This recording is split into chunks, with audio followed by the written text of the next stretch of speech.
Boss, Oy, ikaw ba yung katawagan ko tungkol sa baboy? ay oo. At binebenta ko na yung mga baboy na yan. Ako kasi yung buyer, namimili ko ng baboy eh. Hmm.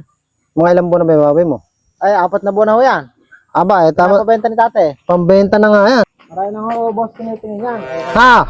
Marami na tumitingin. Bakit hindi nabebenta? Ewan ko ba? Paano nangyayari yan? Pero maganda ho yan. Marami nga, ano? Ayaw. Napakaganda niya, no? Ha? Napakaganda. Marami pala. Madami yan. Kaya lang mga payat ano? Ay, hindi. Ha? Matataba yan.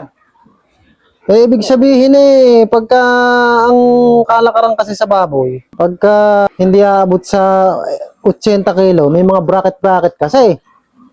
Bababa ang presyo kapag gano'n. Tila mga 40 kilo lang ah.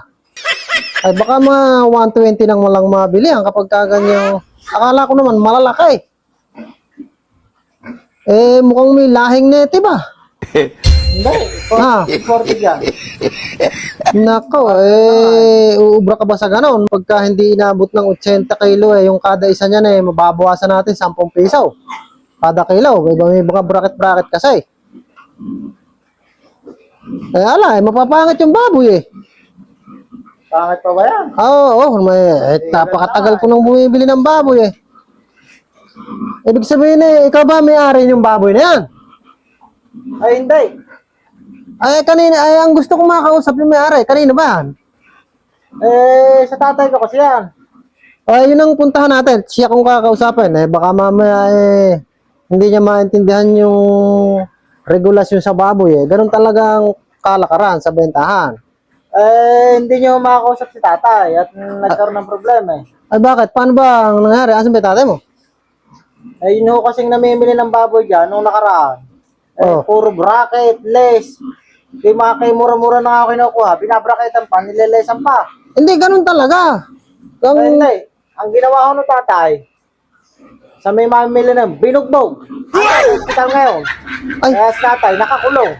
Naku po, ano. Balay-balay to Baragang mukha ng binugbog. So, ibebenta ba lahat yan? Pabenta talaga yan. Sige, kiluhin na natin. Ng bracket. Ganun akong bumili Alam ba? Lahat yan, manos na yan. Basta sa kada... Magkano yung presyo ko? 200 kilo bili ko ng baboy Kada kilo, 200. 200. Kukunin ko na lahat. Wala nang bracket. Kagaganda ng baboy. Kita taba, ano? Sige, mga kilo na. Kukunin ko lang kiloan. Kukunin nyo na? 200 isang kilo. Wala nang bracket.